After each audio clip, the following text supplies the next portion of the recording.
Hello all and welcome to our channel. Are you Googling on how to write a resume? Are you struggling to choose the best resume format? Are you aware of the new resume rules and trends? If you want to know the A to Z of resume writing with tips and trends on designing and formatting, then this video is just for you. By the end of this video, you will be able to write a winning resume on your own that can land you in your dream job. Let's get started. If you want to focus on your experience, or if you want to apply for a job in your current field or industry, or if you are a fresher or a graduate student or an entry-level job seeker with no job experience other than your internships, then you must go for a chronological resume format.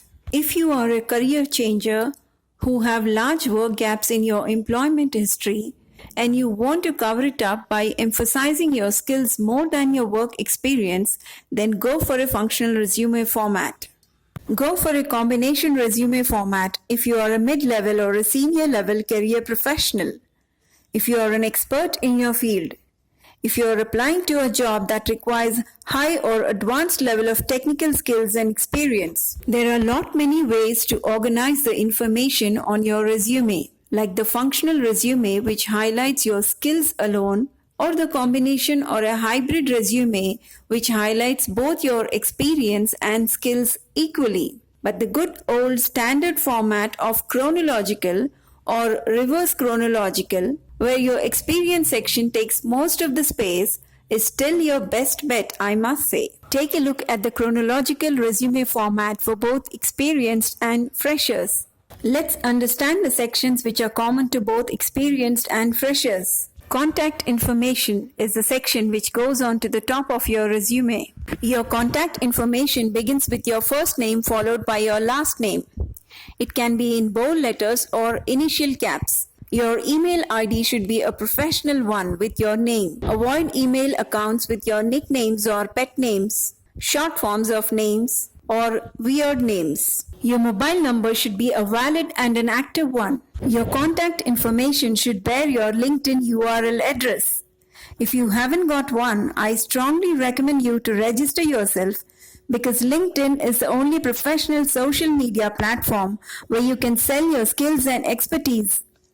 You can land in higher career opportunities and build a professional network. Ensure that your LinkedIn profile picture is a professional one. Technical skills or tools. This section includes your hard skills. Hard skills are those skills which are teachable and measurable. They are the software languages or tools which you have learned and are proficient to use them. The actual names of the software or tools should be listed here in bullets.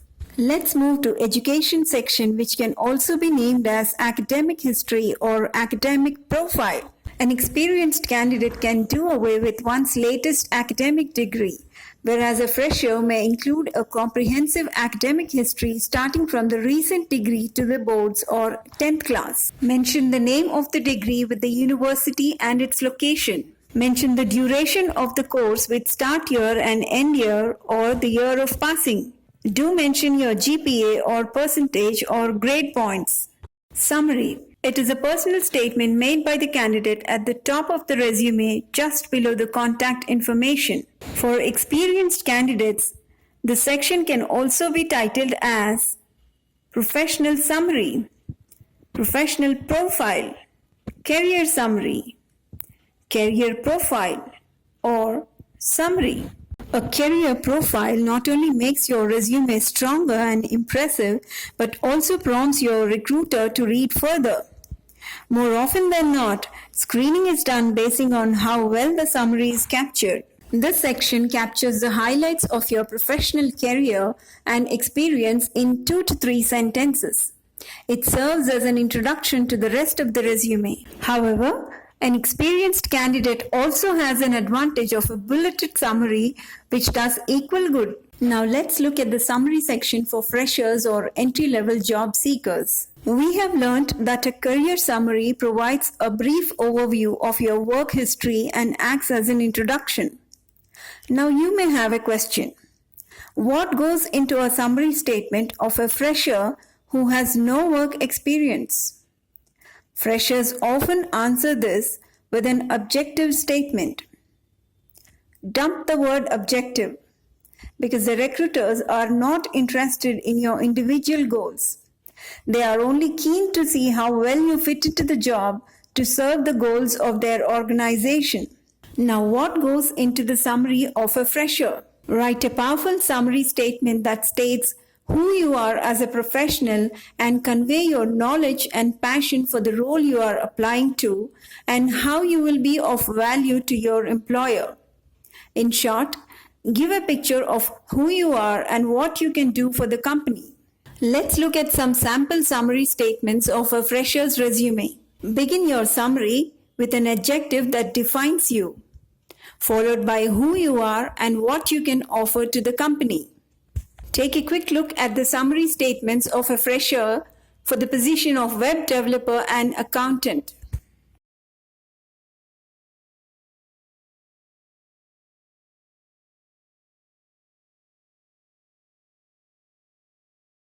Let's move to the experience or work history section. Begin with the most recent job title held by you, moving back to your previous jobs.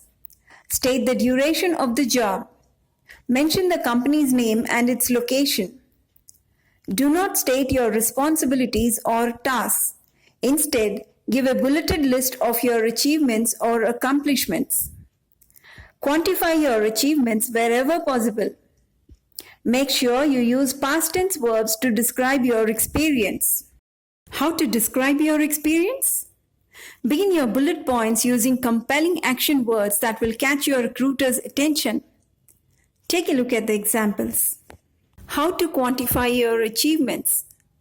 Follow your task with your result or achievement.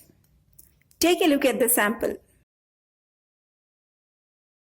Now let's look at the experience section of a fresher's resume. This is the section where a fresher struggles to add information in as they have no job experience. Not to worry, because your internship experience comes in as a saver.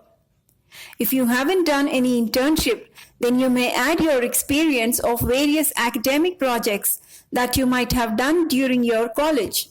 Core competencies. This is the section where you put your prominent areas of skills, expertise, knowledge, or interest under spotlight. You need to mention at least 2 to 3 skills which are directly related to the job using keywords or keyword phrases found in the job posting. Each of them has to be listed in bullets or separated by a line. For instance, the core competencies for a project manager's position would include keywords or keyword phrases like critical thinking, risk management, leadership. A fresher is recommended to name this section as core areas or areas of interest. For instance, an engineering student may include his core areas as computational fluid dynamics, heat transfer, or material science. Coming to the last section, which is the additional section. Any other information which does not fall under the sections mentioned above may be put under this additional section. A resume of an experienced may include awards, achievements, certifications, recognitions, training, memberships, patents, publications, or languages. A fresher may include volunteer experience, blogging, online courses, certifications, academic awards, publications, languages, or extracurricular activities under this additional section. Hobbies? Include them only if they are strictly relevant to the job. Here are the top 10 resume tips just for you. Keep your resume to 2 pages. Concise your resume to 2 pages even if you have a long and rich experience.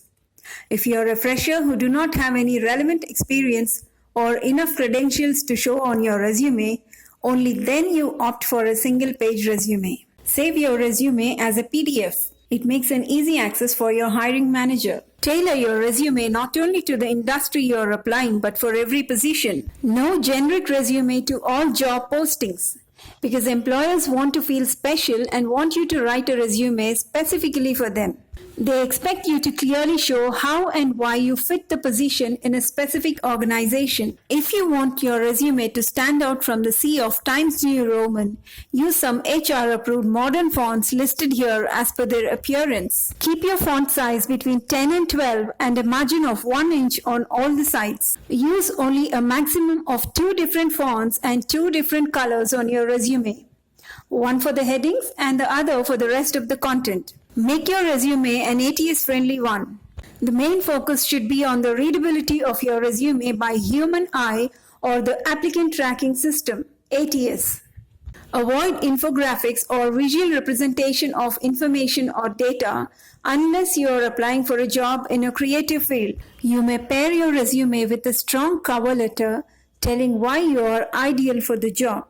A strong cover letter comes in handy when you fall short of experience. And lastly, proof check your resume. Make sure your resume doesn't have any typos, repetitions, spelling or grammatical mistakes which might fall heavy on your resume.